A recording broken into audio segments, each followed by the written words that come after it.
আমার নাম হচ্ছে সলিল মন্ডল। আমি কালিকাপুর রামপুর মিডল স্কুলে পড়ি আর আমি ক্লাস 8-এ পড়ি। এই গাইডের নাম হচ্ছে অবস্ট্যাকল অ্যাভয়েডেন্স গাইড। এই গাইডের কাজ কি? এই গাইডের কাজ হলো যে সামনে কোনো যদি অবজেক্ট থাকে গাইডটা ব্রেক অ্যাপ্লাই করবে। কতটা সেন্টিমিটার দূরে? 32 সেন্টিমিটার দূরে গাইডটা ব্রেক অ্যাপ্লাই করবে এবং হচ্ছে 10 সেকেন্ড দাঁড়িয়ে আবার 30 সেকেন্ডের জন্য গাইডটাকে মুভ করে যাবে, মানে গাইডটা ওখান থেকে বের করে নিয়ে যাবে। গাইডটাতে কী কী ইউজ হয়েছে?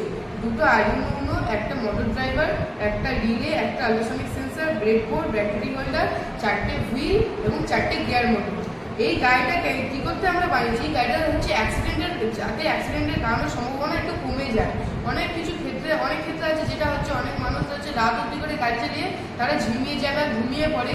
তাই জন্য এটা ইমার্জেন্সি ব্রেক বললেও চলে এই গাড়িটাতে, যে যদি কোনো সামনে যদি অবজেক্ট আসে সঙ্গে সঙ্গে এই সমস্যায় গাড়িটা ব্রেক মেরে দেবে যাতে অ্যাক্সিডেন্টটা কমে যাবে।